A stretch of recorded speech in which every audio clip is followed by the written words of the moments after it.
रहीम अस्सलाम वालेकुम dear students, I am Adil Razak और आज हम अपना चैप्टर नंबर 13 करंट इलेक्ट्रिसिटी का टॉपिक 13.9 व्हीटस्टोन ब्रिज पढ़ने जा रहे हैं। ये बहुत ही इंपॉर्टेंट लॉन्ग है, इससे रेलेवेंट एक क्वेश्चन एक्सरसाइज में है और एक जो है यहाँ से हमारे पास MCQ जो है वो पूछा जा सकता है। MCQs जो हैं वो ज़्यादा भी हो सकते हैं, लेकिन ये है कि ये topic exam point of view से बहुत ही ज़्यादा इम्पोर्टेंट है और एंट्री टेस्ट में भी इससे रेलेवेंट क्वेश्चंस आते हैं।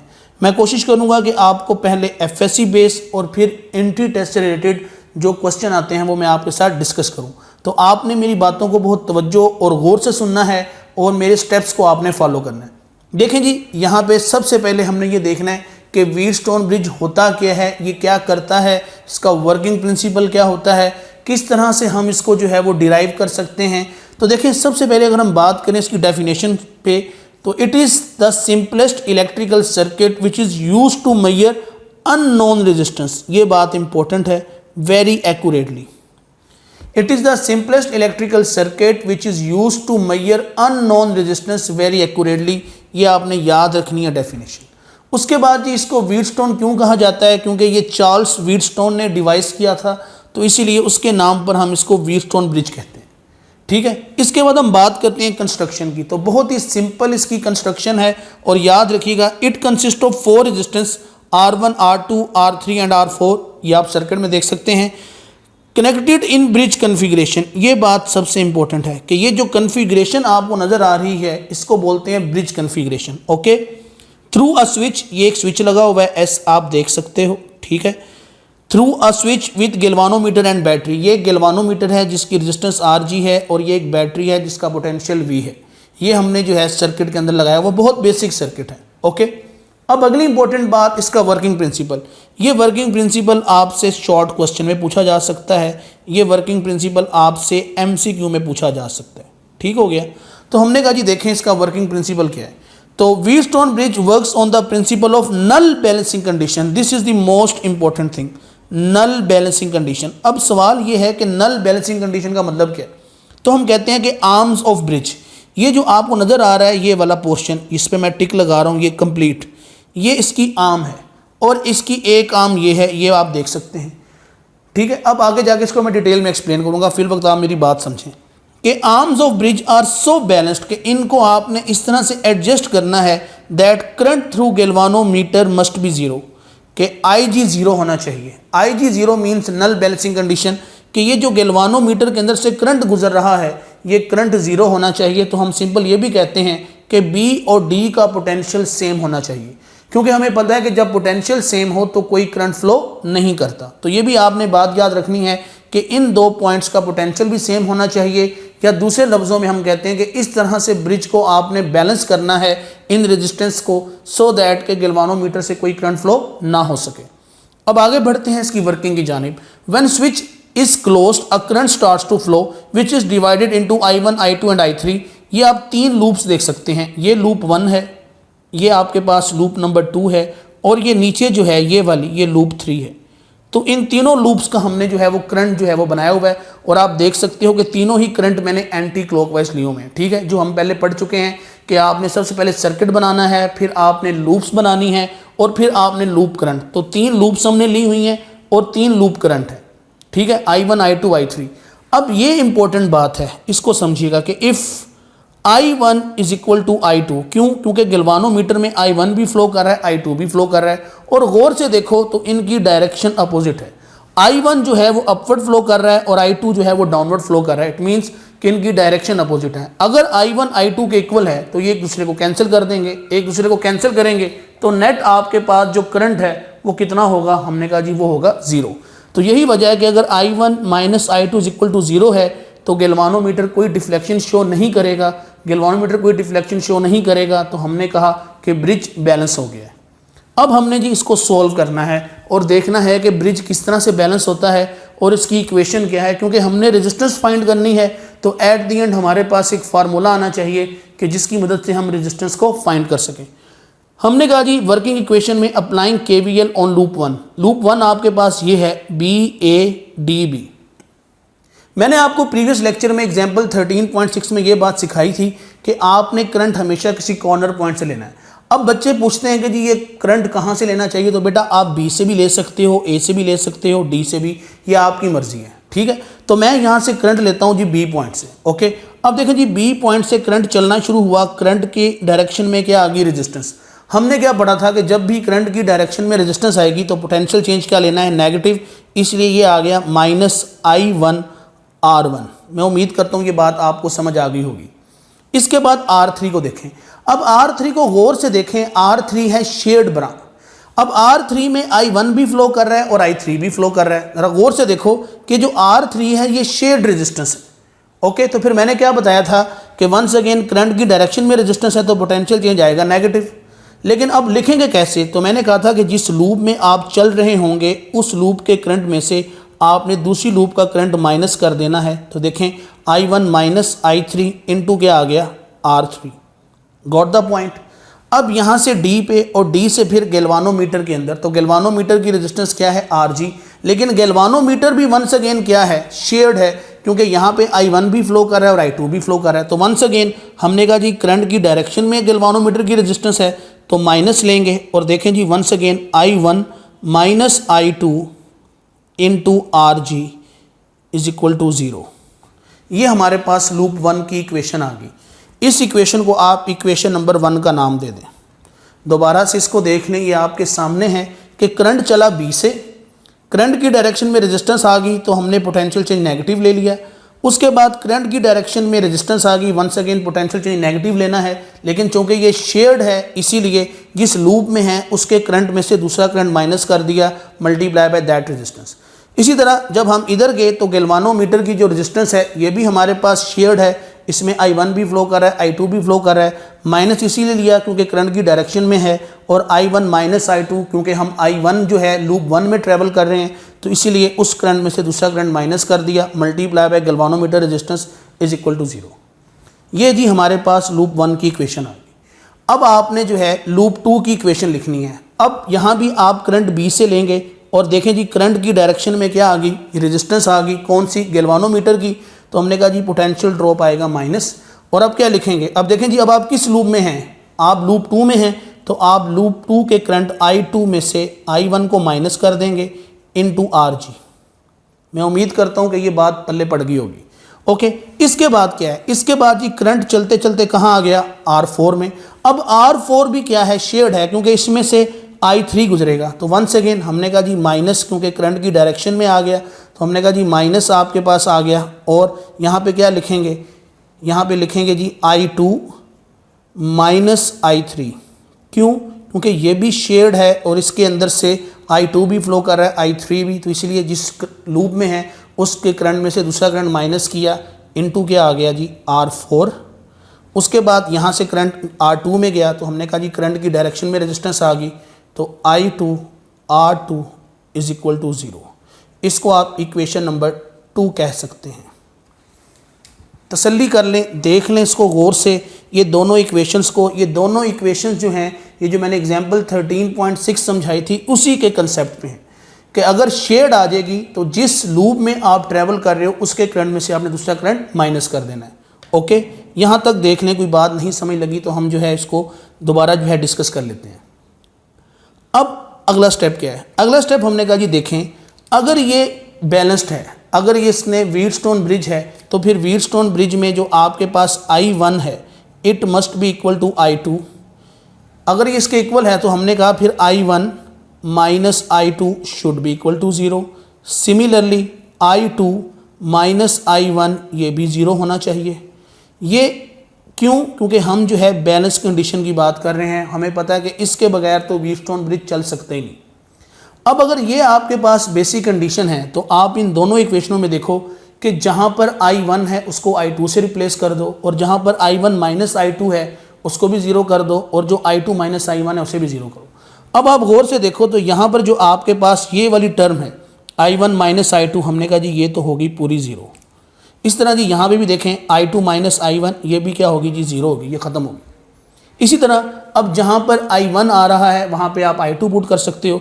तो सिंपल जी देखें, इस इक्वेशन को तो मैं नहीं कुछ कर रहा, इस इक्वेशन के अंदर जो है जहाँ पे I2 है यहाँ पे मैं I1 लिखूँगा। तो मैंने कहा कि फ्रॉम इक्वेशन 2, अब ये इक्वेशन 2 क्या बन गई देखते जाइए, ये बन गई जी माइनस, यहाँ पे I2 है तो मैं यहाँ पे लिखूँगा I1, क्यों? क्योंकि I2 is equal to I1 है, तो माइनस I1 यहाँ पर आ गया जी I3 into R4 minus I2 है तो मैं लिख रहा हूँ I1 R2 is equal to 0।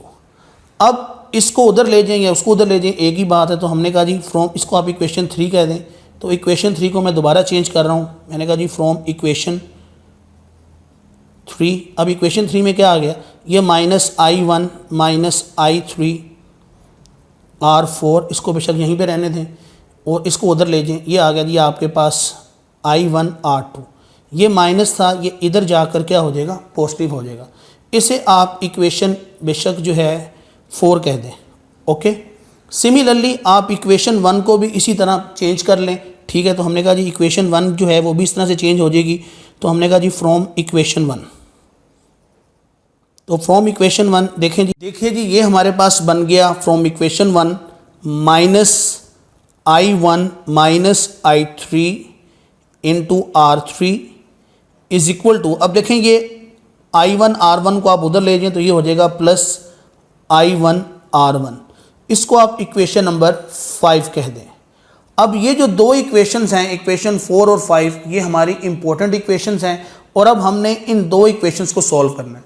अब इनको सॉल्व करने के लिए सिंपल क्या करें, इन दोनों को डिवाइड कर दें एक दूसरे के ऊपर। तो हमने कहा जी dividing both equations, dividing equation 4 and 5।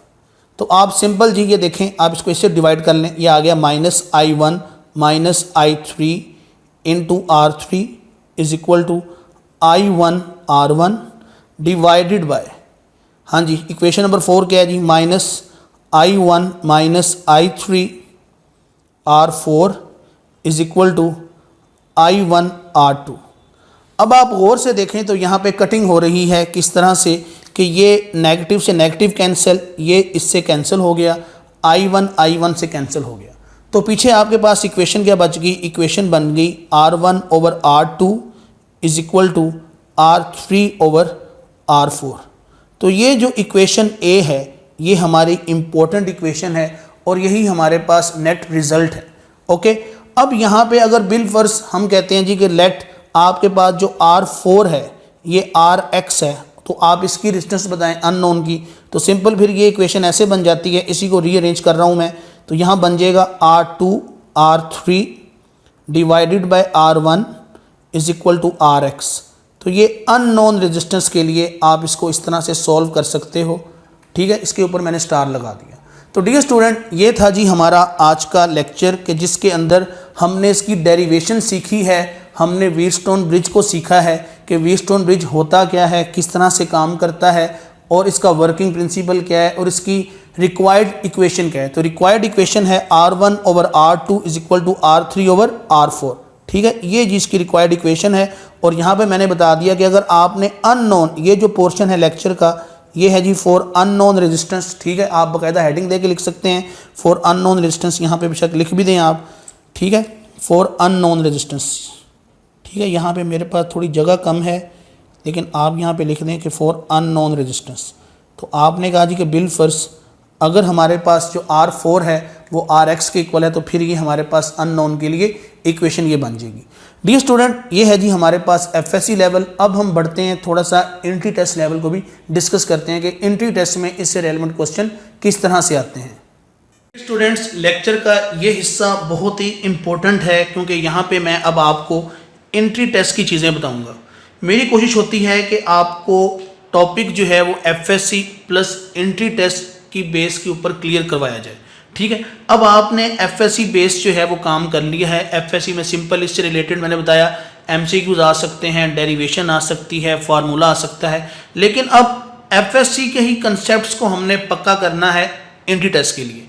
Okay, अब ये दो सवाल हैं एंट्री टेस्ट के जिसके अंदर व्हीटस्टोन ब्रिज ही इस्तेमाल हुआ है और उसने हमें कहा है कि आपने इक्विवेलेंट रेजिस्टेंस निकालनी है। ओके, तो यहाँ पर अब आपने मेरी बातों को बहुत तवज्जो और गौर से सुनना है।